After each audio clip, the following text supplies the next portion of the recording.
Hi, I'm Midge Shoemaker, and today is day 41 of my doing 100 days of YouTube videos and focusing on recognizing God's hand in my life. So, yay for day 41. Um, I just really feel like God is teaching me and opening my mind to brand new possibilities, to other areas of things, or helping me to realize that maybe some of my crazy thoughts that I think are just crazy thoughts, or maybe ideas that God is putting in my head because He wants me to go in that direction, and maybe I should stop ignoring them and I should start doing them. So I'm very grateful for that. Um, Today I did wake up and I did realize that I was being triggered by some things from my past. And so I don't like being triggered and dealing with triggers, but I was praying to be able to deal with this trigger, to be able to see things in a different light, to be able to understand things in a different way. Because as I mentioned, my sister wrote a song for me, and I tried last night to actually sing my version of it along with the music that she sent me, and it didn't quite match the way that I pictured that it would. There were some of the tune or the melody that I came up with was in the song, but not very much of it, and there was a lot more rests, and I was like, I didn't have a bunch of rests. My song was a lot faster in my head, and the music sounds like it's really fast, but then it's like, oh, it's not as fast as I thought it was. So I had a difficult time trying to sing along to my sister's music that she sent me. So her music is beautiful, but it's not, it wasn't matching what was in my head.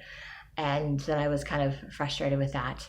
And then I realized that that was a trigger for me, because my biological mom, when I was younger, I would make up stories and she would type them up for me and she would rearrange them, and she would, basically do my writing assignments, my school writing assignments. Anytime I had a creative writing assignment or something, or some kind of writing assignment I had to do for an English class, she would do the paper for me. Like, I would tell her what I wanted to put in the paper, and then she would fill in the blanks and put it in the paper, so I didn't have to do it. So my takeaway from that was that I wasn't good enough to write the paper myself. Like, my writing wasn't good enough.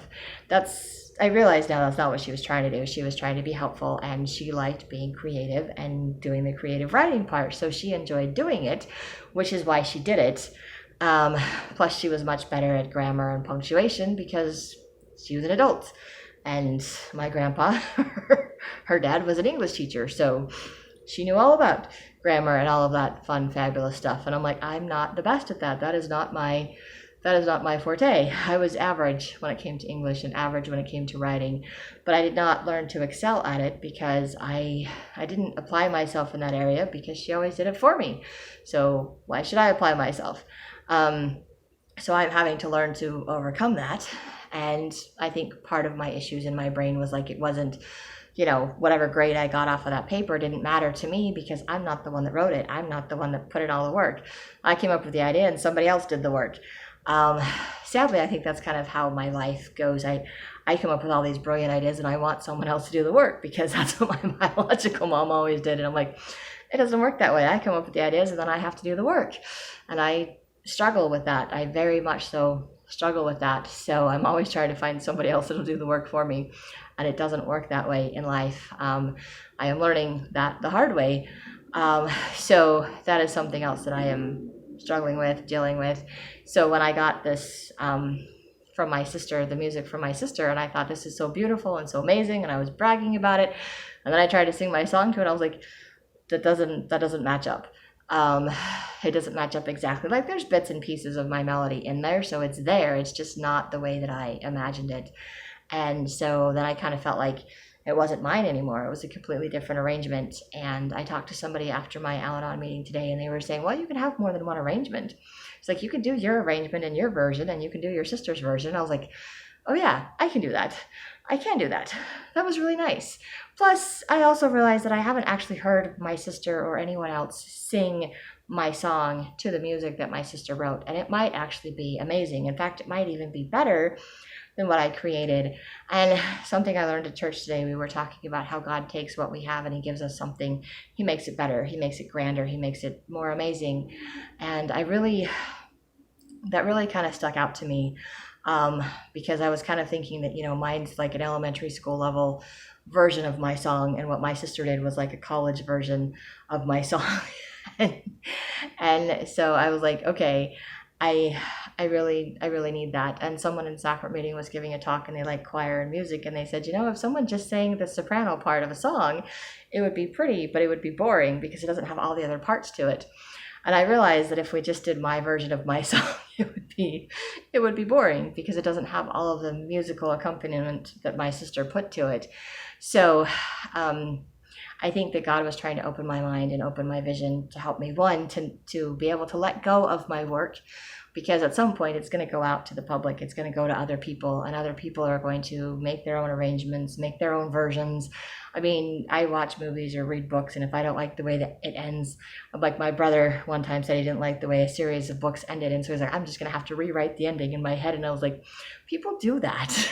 and I do that. Or I create my own story off of somebody else's story because I'm like, oh, that sparked an interest in me, and I'm going to make my own story based off of this story. And I've done that. I do that. So I need to accept that when I put my work out there, that other people are going to do that. They're going to take what they like and leave the rest, which is what we say in Al-Anon. We say, take what you like and leave the rest. But people are going to take it. They're going to change it. They may love it just the way that it is. They're like, okay, this is perfect. I don't need any other version of it. Or they're going to be like, I need a different version of this. Or I like this, but it could be better this way. And I also realize that in my own writing, I have written several versions of my story, of my book, before it's actually going to be published.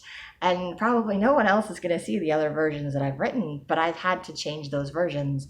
And even in the book that I'm working on right now, The Wise One or The Forbidden Room, whatever I end up deciding to name it, is going to, like, what I wrote years ago is more telling the story, and it doesn't have all of the emotion. It doesn't have showing the story. It doesn't draw you into the story. And I'm like, I've read some of my writing, like, that I've been working on, and I was like, it draws me in, and I haven't read it for months, and I'm like totally into my story, and I'm like, I'm reading this stuff, and I'm like, I'm bored. I'm like scanning over. I'm like, yeah, no, bored. Can't even read my notes because I'm bored.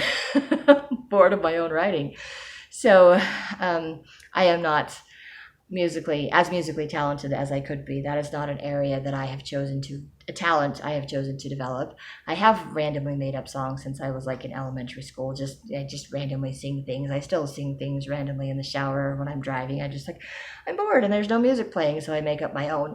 But I don't record myself singing them. I don't memorize the words that I'm singing, and I definitely don't write them down or turn them into songs. And I did take piano lessons, and I did learn the basic skills as to how to put notes to paper and how to like write a score for music. And yes, that's what you call it. It's a score. And you can put on the sheet music. And so I'm like, I know some of these things, and I know some of the musical terminology. I've been around music growing up. So I know some of the basics, but I don't feel comfortable or confident in my ability to pick out a tune on the piano or figure out how to do it. And anything I do, like I said, at this point would be on an elementary level, and would need something much bigger, better. And what my sister did is like college level, maybe professional level. It's beautiful and it's amazing. And so I imagine the singing to it would be just as beautiful and amazing. And so it's okay for me to be like, okay, someone else helped me, like by collaborating has made me better.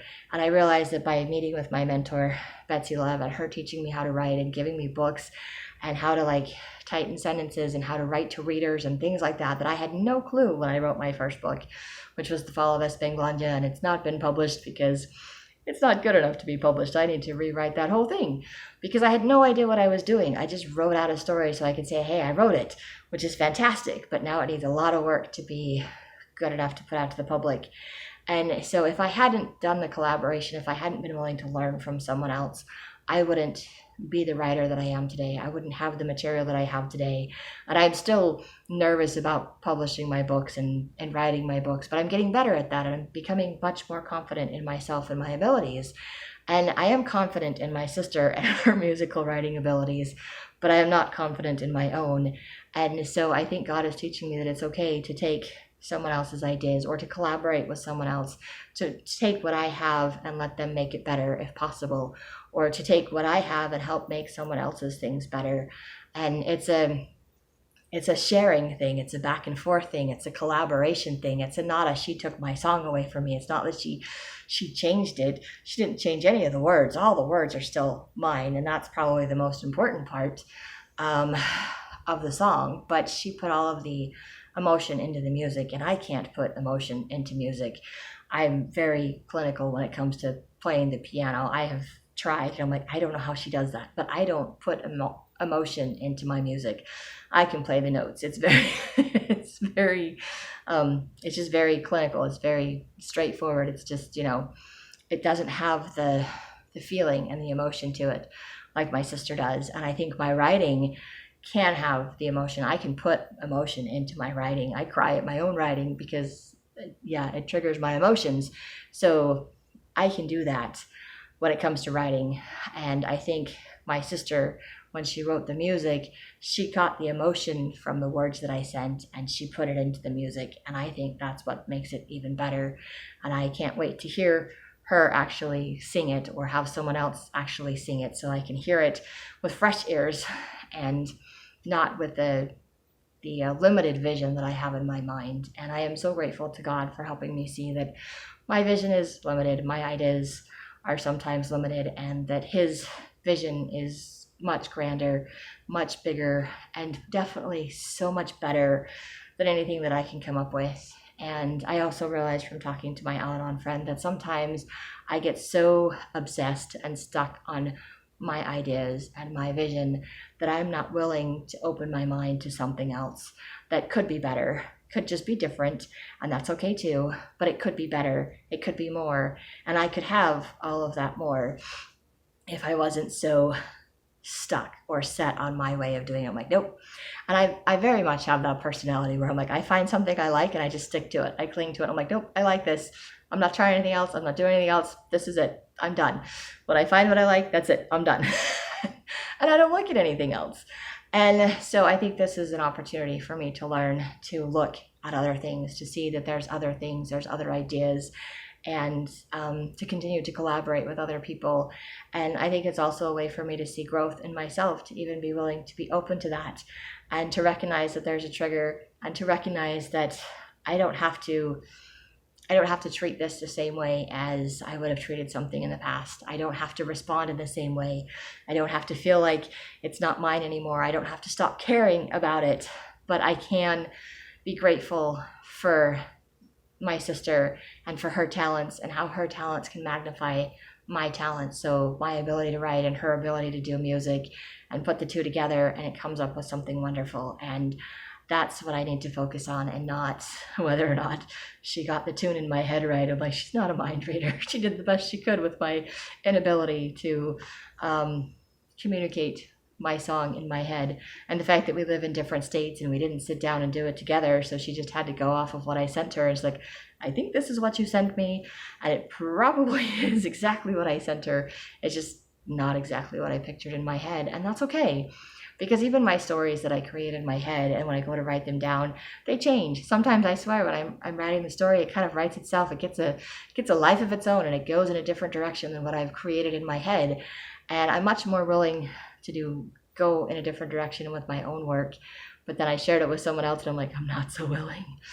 But maybe I am, because when people give me critiques on my book, they do the beta reading and they come back and say, this needs to be changed or this is different. I'm willing to make changes and adjustments and do rewrites to try to make my book the best that it can be. So I need to remember that with my song. And I am so grateful for God teaching me that today, reminding me of that, opening my mind to greater, grander possibilities, and knowing that there is, he has more out there for me if I'm willing to go in the direction that he has planned for my life, instead of the direction that I think I need to go in, because I'm not always right.